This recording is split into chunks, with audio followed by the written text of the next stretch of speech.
Baik, assalamualaikum warahmatullahi wabarakatuh. Guys, kembali lagi bersama saya orang lembur dari negeri antah berantah ya. Alhamdulillah kita sudah bisa punya studio ya, walaupun kecil-kecilan gitu ya. Beli wallpaper gitu kan, beli meja, beli kamera harga 600.000, diskonnya 600.000 ya. Nah, terus ada laptop juga boleh minjem gitu. Nah, kalau ini bulu ya, ada bulu-bulu begini punya saya sendiri gitu kan. Terus ada mouse ya, ada perekam, alat perekam gitu kan. Nah, alhamdulillah semoga kita selalu diberkahi, selalu mendapatkan curahan rezeki yang senantiasa tak ada habis-habisnya gitu kan, walaupun kecil-kecilan yang penting kita tetap bersyukur ya, alhamdulillah gitu, walaupun dapat 100 perak, 200 perak, 1000, 2000, sejuta, 2 juta gitu kan, alhamdulillah kita coba ucapkan alhamdulillah gitu kan. Kalau sejuta sehari juga alhamdulillah gitu kan, dapat dapat 10 juta sehari juga alhamdulillah gitu kan, luar biasa. Guys, kali ini masih seputar cucu Bung Hatta ya. Kemarin kita sempat salah tulis judul, itu namanya Anak Wapres. Ternyata cucu Bung Hatta ya. Cucu Bung Hatta. Nah, ini dari Ermol ya, Republik Merdeka Online.id ya. Nanti kita coba kita coba tampilkan beritanya di samping ya. Kita nggak cuma sekedar baca berita ya, kita juga coba kasih opini sedikit ya, opini sedikit yang mungkin bisa diterima publik gitu, karena itu bagian dari karena kita berada di dalam negara demokrasi, itu bagian dari menyuarakan, bersuara ya, jangan diam aja, bersuara itu ya cuma bacain berita gitu, walaupun cuma bacain berita kan kita tetap bisa dikatakan bersuara. Nah, ini ada berita dari ermol.id ya. Cucu Bung Hatta yang gugat Jokowi ke PT UN sudah malang melintang di forum internasional. Malang melintang itu mungkin dia keluar masuk gitu ya, keluar masuk pintu, jendela gitu, bisa jadi kan. Tapi itu mungkin kalau lewat jendela mungkin kucing kali ya. Kalau ini maksudnya di forum-forum internasional, dia bisa berdiskusi, dia bisa berdebat, dia mungkin memiliki kapabilitas untuk menjadi seorang leader gitu ya, pemimpin gitu kan. Nah, ini kita bacain aja coba. Karir mentereng dimiliki Gustika Fardani Yusuf, cucu Wakil Presiden pertama RI Muhammad Hatta, yang menggugat Presiden Joko Widodo dan Menteri Dalam Negeri Tito Karnavian ke pengadilan PT UN. Kiprahnya sebagai seorang pelajar Indonesia, berarti dia waktu itu masih pelajar atau sekarang masih pelajar, kita belum tahu ya. Kiprahnya sebagai seorang pelajar Indonesia di luar negeri membentuknya sebagai seorang wanita yang aktif mengkritisi dunia sosial dan politik. Perempuan yang lahir pada 19 Januari 94, masih muda, berarti mungkin ya, kalau ada yang mungkin kalau belum gitu kan, mungkin bisa di ini ya, yang mungkin seumuran atau apa gitu kan. Perempuan yang lahir pada 19 Januari 94 ini sebelum menempuh pendidikan di King's College London pada tahun 2015 sudah aktif di beberapa forum internasional. Jadi nggak cuma di Indonesia aja kiprahnya, di forum internasional. Forum internasional itu kita bisa bayangkan bahwa misalnya di situ ada beberapa negara ya. Mungkin bahasa Inggrisnya harus aktif ya, nggak usah nggak berat, itu berat. Kalau agak kaku, agak apa, mending nggak usah gitu kan. Jadi kalau memang bisanya bahasa Indonesia, ya udah bahasa Indonesia aja, jangan maksa-maksain pakai bahasa Inggris gitu ya. Nah, kita lanjut lagi. Tepatnya pada tahun 2012, Gustika sudah mengikuti forum Youth Delegate for COP 18 CMP8 yang diselenggarakan United Nations Framework Convention on Climate Change UNFCCC di Doha, Qatar. Alhamdulillah. Berarti karena Qatar sekarang jadi tuan rumah Piala Dunia, ketika kemarin sempat ada pertandingan Brazil ya. Bukan Brazil ya, Belanda ya. Belanda lawan siapa itu ya. Dan akhirnya Belanda lolos menuju perempat final ya.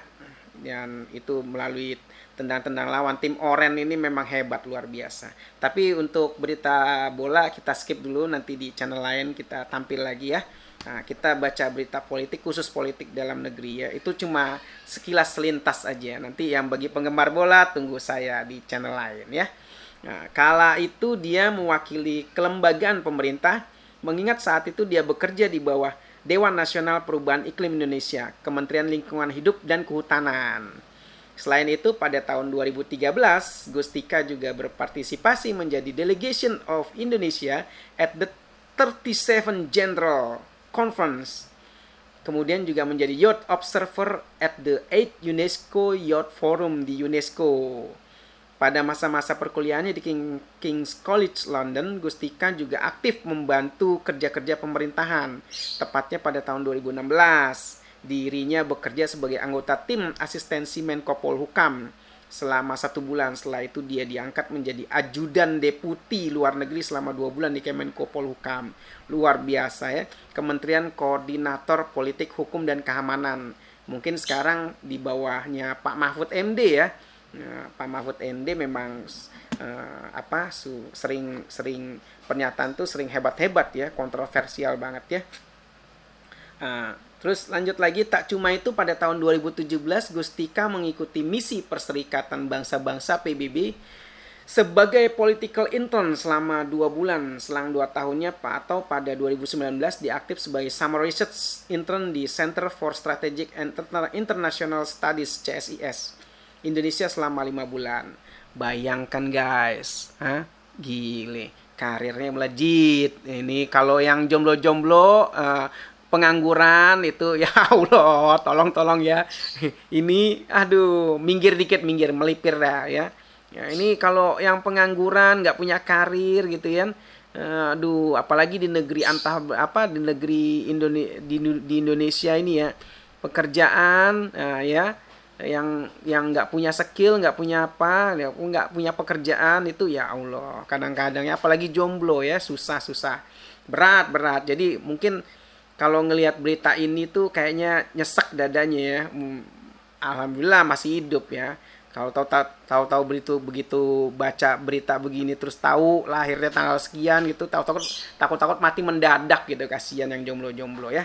Apalagi pengangguran. Kalau yang jomblo nggak pengangguran, keren, punya karir yang sama, wah keren itu. Kalau kalau jangan digoreng ini beritanya. Kalau disandingkan itu menjadi sebuah berita yang luar biasa ya bagi gosip-gosip artis gitu ya.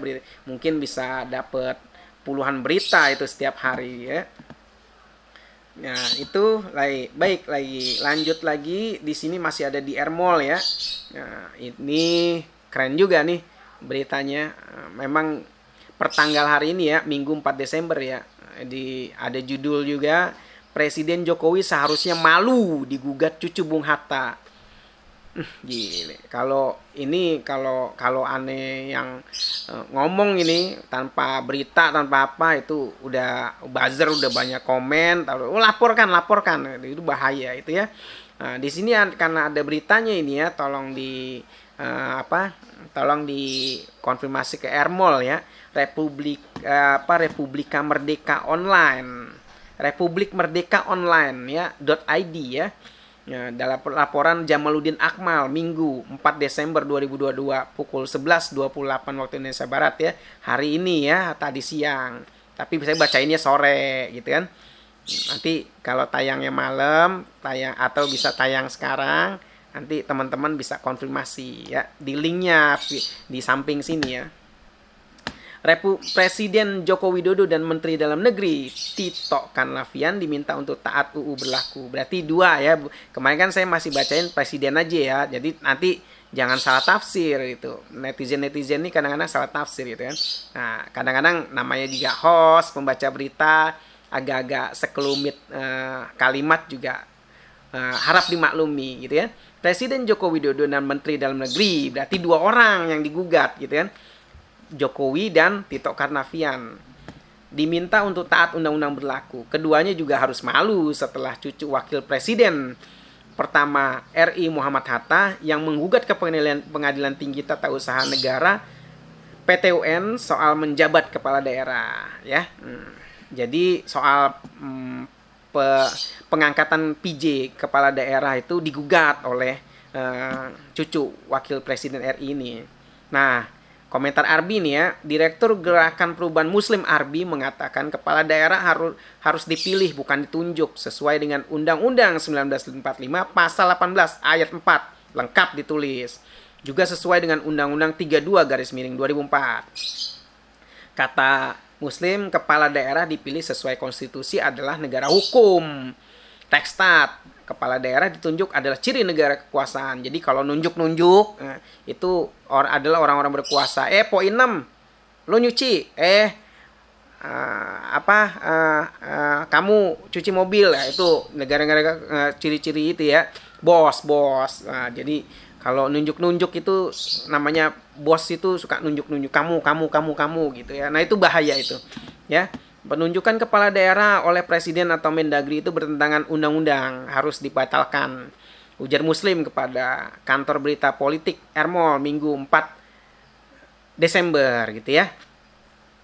Karena kata Muslim, hal tersebut mencerminkan kemunduran negara demokrasi. Untuk itu PTUN didesak untuk menerima gugatan dari cucu M. Hatta, Gustika Fardani Yusuf yang menggugat Presiden Jokowi mengenai pelatihan 88 PJ kepala daerah.